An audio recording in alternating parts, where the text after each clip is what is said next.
When we were both elected at the general election in July 2024, the five of us all knew that we had achieved something truly remarkable through starting the process of breaking the two-party system that has strangled and suffocated Britain for so very long. It was a special moment, and it was an honour to walk into that building as part of our group of 5 MPs. I treasured that then, and despite everything, I still treasure it today. However, now in 2026, we're in a very different place. The landscape has changed dramatically. Our differences over the last 18 months are well documented. I do not agree with how you remove me from reform, but let's not recycle those same arguments again and again. I want to move past that. The country we both love is changing beyond recognition. Millions of people feel like strangers in their own communities. They work hard, pay their taxes, obey the law, and yet they see no fair reward for any of that. They see a patriotic right hopelessly divided. They see hard work punished and indolence rewarded. That is why today I'm reaching out to put personalities and our past disagreements aside for the good of the country we all so want to succeed.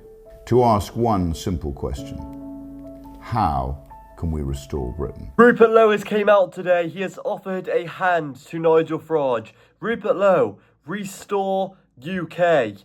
Nigel Farage, reform UK. Working together again. Watch this. I'm hopeful that a common way forward can be found and forged. But any agreement or cooperation must be based on the following values, policies, and vision. First, restoring our borders. Ending mass immigration is not enough. The hour is just too late for that. It must be reversed. As you know, Restore Britain has taken the unprecedented step of publishing the most comprehensive deportation policy ever produced in British politics. That plan must be implemented in full and to the letter. Every illegal migrant must be deported, and yes, that must include women and children. Our plan has outlined exactly how that can be achieved within one parliament. You previously stated that mass deportations are a political impossibility. Not only must mass deportations become a political possibility, mass deportations must become a political inevitability. Nigel Farage, Rupert Lowe, imagine this. Imagine Rupert Lowe, after everything that's happened behind the scenes with Nigel Farage and with Reform, Rupert Lowe wants to work together again with Nigel. He wants to work together. He wants to be in an alliance to make the UK a better place, to make Great Britain a better place, and to sort out what is going on. He wants to sort out mass immigration. He said literally every single person, every single migrant that's not working, that refuses to speak English, he wants them deported. He wants to change the borders in a way that hasn't been changed ever in British politics. Literally never ever seen, never done before. Every single migrant, if you don't speak English, if you don't want to work, if you're basically abusing the system, the generosity of the United Kingdom and the taxpayer, then you will be gone and you'll be back to your own country, back where you came from originally. Britain is a Christian country, and we must ensure it remains that way. If we cannot agree on that, then there is simply no way forward. The recommendations from our independent rape gang inquiry must be implemented in full. That includes the deportation of foreign national accomplices who were aware of these heinous crimes and yet failed to act. I know you have publicly disagreed and that this was the source of our previous difference of opinion, but it is a firm red line. If a Pakistani woman knew her husband was repeatedly gang raping a vulnerable white English girl, yet failed to act, she should be sent back to Pakistan. I hope her husband is not so fortunate.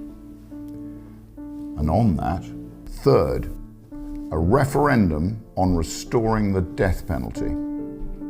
Axel Rudakabana, Hashim Abedi, Shabir Ahmed.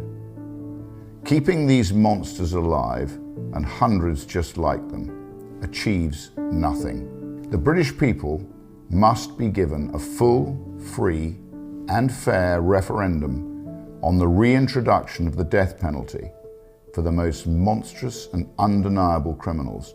You have opposed this previously, and that is why letting the British people decide is the right thing to do. This looks like what could be a huge step forward for Great Britain, and not just Great Britain, but the whole of British politics as well. Now, we are still waiting on a response from Nigel Farage. I'd imagine he will be doing a video very soon, maybe on X, and when he does, obviously we're going to update you guys as quick and as soon as possible. But it's going to be very interesting because now the decision is in his hands. And if, by the way, he makes this decision to, I don't know, somehow get together with Rupert Lowe and both of them work together, basically be our allies and join, then this could be a major play in British politics, which could change the next few years, the next decades, in fact, because if them two can come together yet again, they genuinely have a massive chance of winning the next election, which is going to happen in a few years' time, which could cause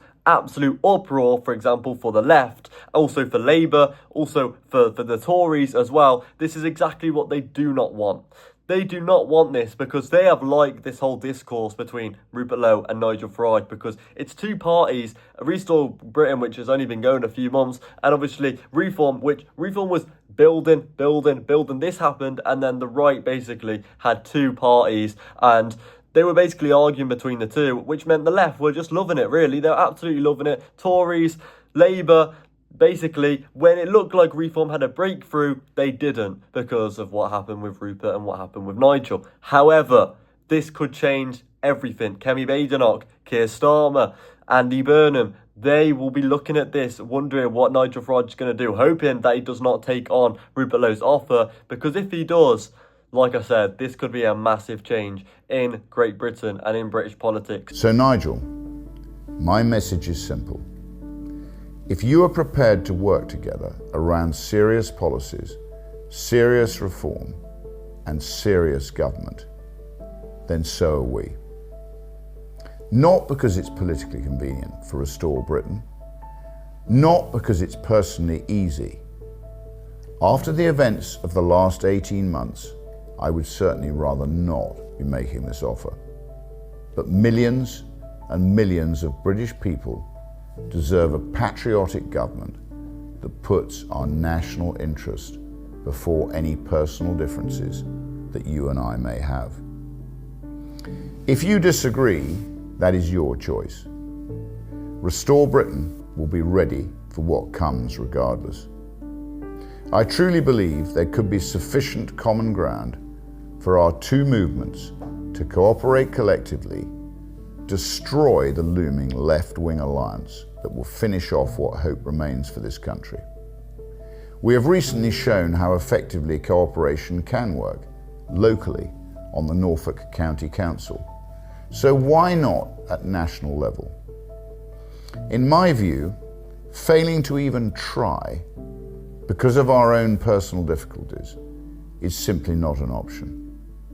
The British people deserve nothing less than our best and sincere efforts to make it happen. Now is the time to put our differences aside and cooperate for the good of the country that we all love. Guys, what do you think about this situation? What do you guys think of this peace offering? Do you guys think Nigel Farage is going to respond and say yes and actually approve of this offer and take Rupert Lowe up on his offer? Or will he respond? Will he say no? Will he be negative about it? I really don't think he will. And we could genuinely see Rupert Lowe and Nigel Farage together in the due future. What do you think about this? Please let me know your thoughts in the comment section down below.